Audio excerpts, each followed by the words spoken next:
Bonjurică, bonjurică. Cum dăm noi jos o față de ușă?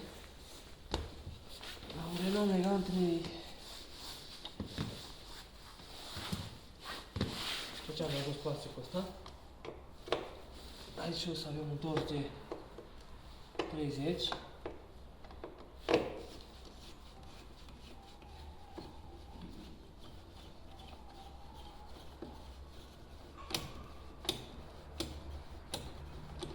Bun.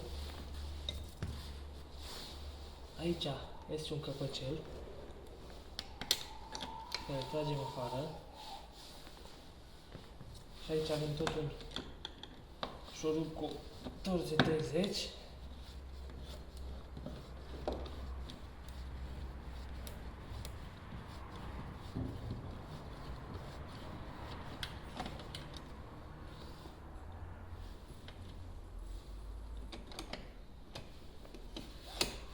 Bun. După care un tors de 20. Avem aici.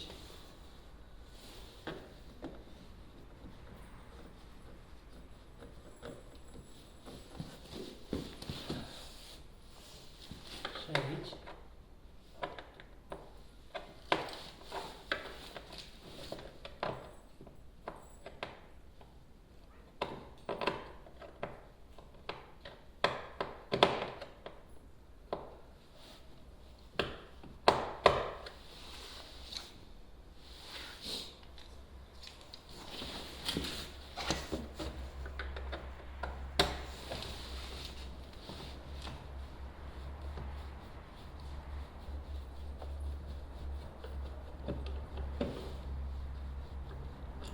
Bun.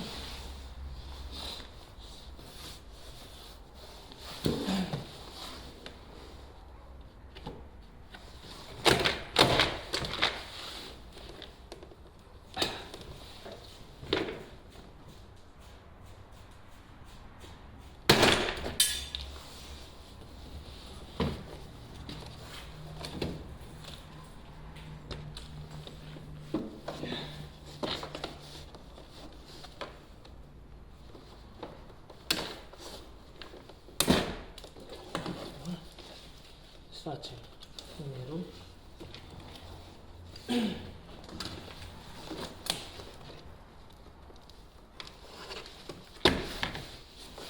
Butoanele astea trebuie să le dăm jos din prima dată.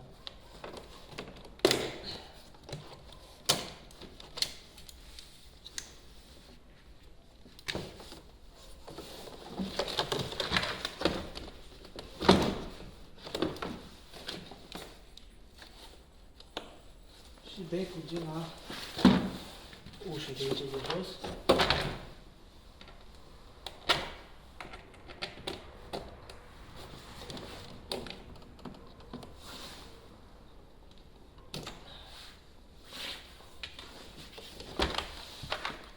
Și fața noastră de ușă este jos.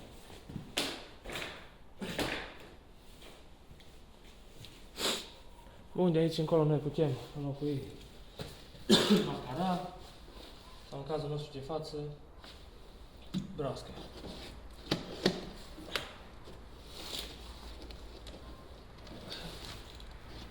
Broască de la ușă. Broască de la ușă are aici 3 șurube.